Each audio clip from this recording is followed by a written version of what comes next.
ഡാടാ, നീയൊക്കെ എവിടെ വായി നോക്കാൻ പോയിരുന്നു? ഞാൻ തിരക്കാത്ത ഇടവില്ല. നിന്റെ അപ്പന് സൂക്കേട് കൂടിയെന്ന് പറഞ്ഞ് ടെലഗ്രാം വന്നില്ല. ഇങ്ങനെ ആലോചിച്ചിട്ട് എന്താ കാര്യം? വേഗം പുറപ്പെടാൻ നോക്ക്. സൂക്കേടൊക്കെ മാറും.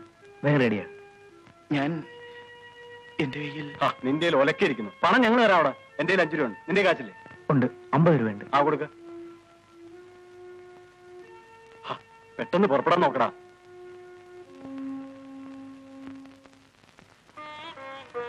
അപ്പ ഇപ്പൊ എങ്ങനെയുണ്ട്? സുഖമുണ്ടോ?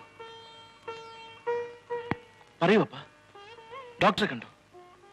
മരുന്ന് വാങ്ങി കഴിച്ചു? അപ്പച്ചന്റെ അസുഖത്തിന് മരുന്നില്ല മോനെ. അസുഖം ശരീരത്തിനല്ല, മനസ്സിനാ. അപ്പൻ എന്താണ് ഈ പറയുന്നത്? എന്റെ മക്കൾക്ക് വേണ്ടത് കൊടുത്തു വളർത്താൻ എനിക്ക് കഴിയാതെ പോയി.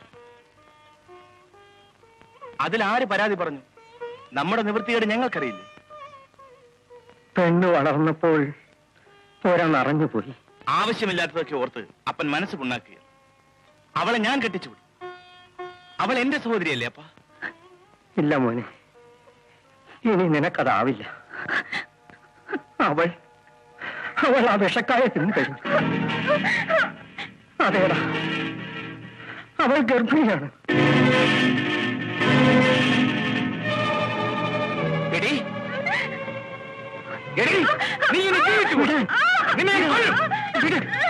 അവൾ തെറ്റ് ചെയ്ത് എന്റെയും നിന്റെയും കൊച്ചു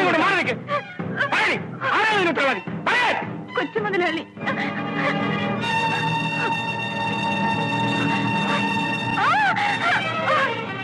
ഇവൾ ആരാണെന്നറിയാം? നിന്റെ പെണ്ണ്. അതെ, ഇന്ന് ഇവൾ ഗർഭിണിയാണ്. അതിനിവളുടെ കല്യാണം കഴിഞ്ഞില്ലല്ലോ. ഒരു കാര്യം ചെയ്യാം. ഒരു ഡോക്ടർ ശിവദാസൻ അറിയോ? ഈ കേസിൽ എക്സ്പെർട്ടാണ്. നീയാണ് ഇതിന് ഉത്തരവാദി. ബഹളം വെക്കാതെ പോയി. ഞാനാണ് ഉത്തരവാദിയെങ്കിൽ ഡോക്ടറെ കാണാനുള്ള പണം ഞാൻ തരാം.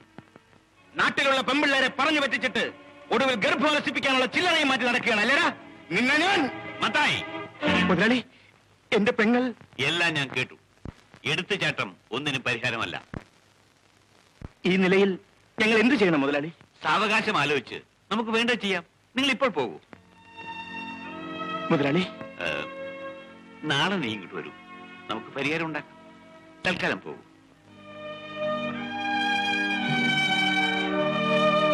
എടാ, മനുഷ്യനായ തലച്ചോറ് വേണം. നടക്കാൻ പാടില്ലാത്ത നടന്നു. കാരണമായിട്ട് നിന്റെ പേര് മാത്രമേ പറയാനുള്ളൂ. അപ്പച്ച, ഞാൻ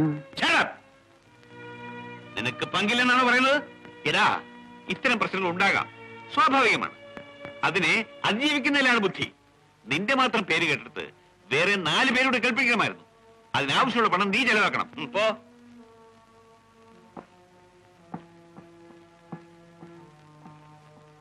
നല്ല അപ്പൻ മോന് നല്ലത് പറഞ്ഞു കൊടുക്കുന്നു. കൊമ്പൻ പോകുന്നല്ലേ മോഴയ്ക്ക് വഴി. നിന്നെ ഇങ്ങോട്ട് വിളിച്ചില്ല. അവൻ എന്റെയും മോനാണ്. അതുകൊണ്ട് ഞാൻ അവനെ കൊല്ലണോ എന്ന് ഞാൻ പറഞ്ഞില്ല. നമുക്കും പ്രായമായ ഒരു മോളുണ്ടെന്ന് ഓർമ്മ വേണം. ഞാൻ എന്ത് ചെയ്യണമെന്ന് നീ പറയുന്നത്? നാളെ മത്തായി വരും. ഇല്ല, അവൻ വരില്ല. വന്നാൽ തന്നെ പറയാനൊരു കാരണവും ഉണ്ടാവില്ല. ഇല്ല ഇല്ല, എനിക്കതാവില്ല. ഓ, ഞാൻ പറയുന്ന ഒന്ന് കേക്കുകുട്ടി. ഈ മരുന്ന് കഴിച്ചാൽ നിനക്കൊരു ആപത്തും ഉണ്ടാകില്ല. അന്യരാരും അറിയുകയുമില്ല. നിനക്ക് ആവശ്യമുള്ള പണം ഞാൻ തരാം. വേണ്ട മുതലാളി, എനിക്ക് പേടിയാവുന്നു. പേടിക്കാനൊന്നുമില്ല മോളെ. ഒരു കുഴപ്പമുണ്ടായില്ലെന്ന് ഞാനല്ലേ പറയുന്നത്. ഇല്ല, ഞാൻ കഴിക്കില്ല. ഇല്ല എടീ, ഞാൻ പറയുന്നതനുസരിച്ചാൽ നിനക്ക് നിന്റെ കുടുംബത്തിന് ജീവിക്കാം. ഇല്ലെങ്കിൽ വളരെ സാവകാശം ആലോചിച്ചെടുത്ത തീരുമാനമാണിത് അല്ലേ അലക്സാണ്ടർ?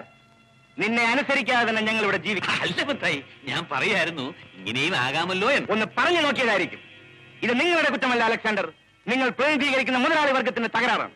അതിൽ മനുഷ്യബന്ധത്തിന് വിലയില്ല. സ്ത്രീത്വം മാനിക്കപ്പെടില്ല. പക്ഷേ ഞങ്ങൾ പാവങ്ങളുടെ വർഗത്തിൽ ഇതൊരിക്കലും നടക്കില്ല. പട്ടിണിക്കാരാണെങ്കിലും ഞങ്ങൾക്ക് ജീവിതം പവിത്രമാണ്. ഓ, അപ്പോ നിന്റെ പെങ്ങളെ എന്റെ മരുമകളാക്കാൻ തന്നെ തീരുമാനിച്ചു.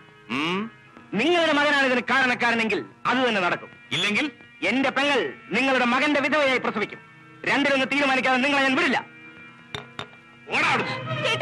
നീ എന്നോട് എതിർക്കറ.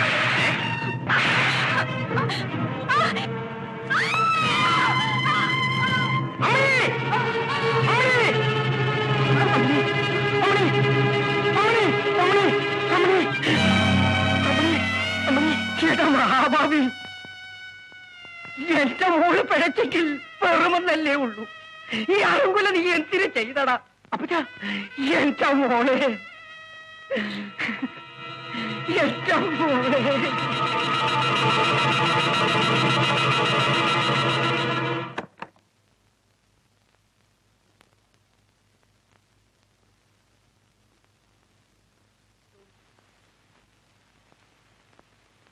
നിന്റെ അപ്പനെവിടെ?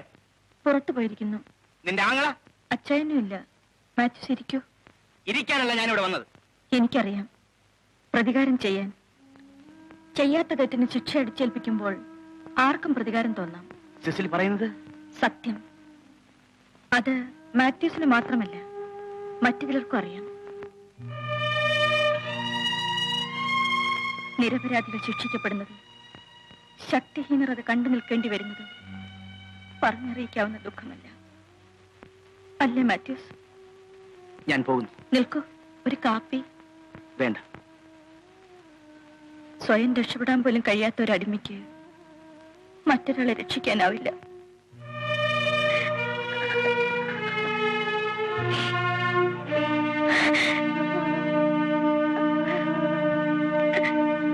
കടല കടല കടലേ ചുടുകടലേ നിലക്കടലേ, കടല കടല കടലേ ചുടുകടലേ, കടല കടല കടലേ, കടല കടലേ.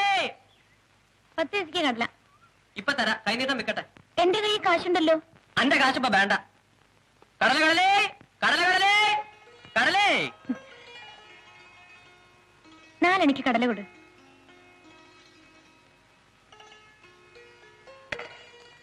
ബിസിനസ് ഇഷ്ടം പോലുണ്ട്, പക്ഷെ നമ്മള് കൊടുക്കൂല.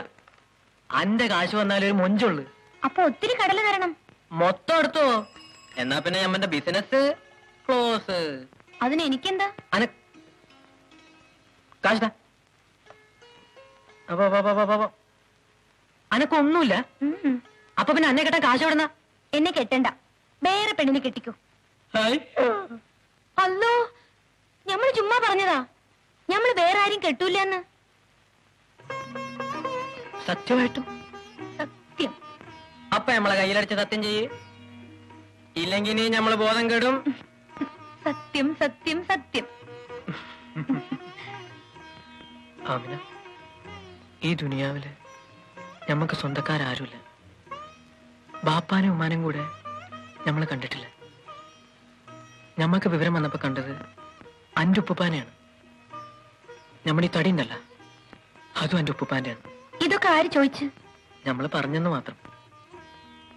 അന്നേം അന്റെ ഉപ്പുപ്പാനെ ഒരു ദിവസം കണ്ടില്ലെങ്കിൽ ഞമ്മക്ക് ഉറക്കം വരൂല. എനിക്കും എപ്പോഴും കാണാൻ കൊതിയാണ്.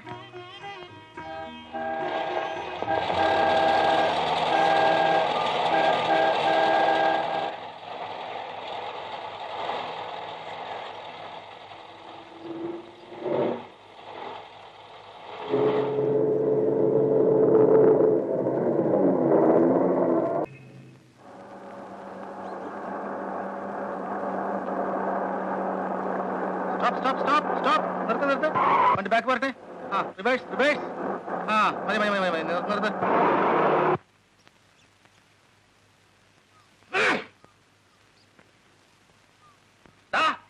നീ ഇപ്പൊ കഴിച്ചത് മയക്കുമരുന്നല്ലേടാ? അല്ലേ മാനെ, ഞാൻ ആശുപത്രിയിൽ നിന്ന് വാങ്ങിച്ചുകൊണ്ടൊന്ന് മരുന്ന് കഴിച്ചേ. എന്നാ നീ മയക്കുമരുന്ന് കഴിച്ച് ആത്മഹത്യക്ക് ശ്രമിച്ചു. അതിന് ഞാൻ മരിച്ചില്ലല്ലോ ഏമാനെ. മരിച്ചിട്ടില്ല, അതുകൊണ്ടാണ് ആത്മഹത്യാ ശ്രമം, അതായത് ആത്മഹൂതി. ഏതോ കേസ്? ശരി സാർ. അയ്യോ, ഇനി ആത്മഹത്യയാണോ? പോയി നോക്കണം.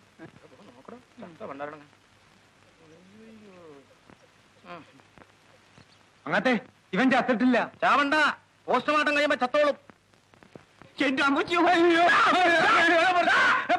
ഇവൻ രോഗിയാണോ? ഓട്ടം കണ്ടില്ലേ?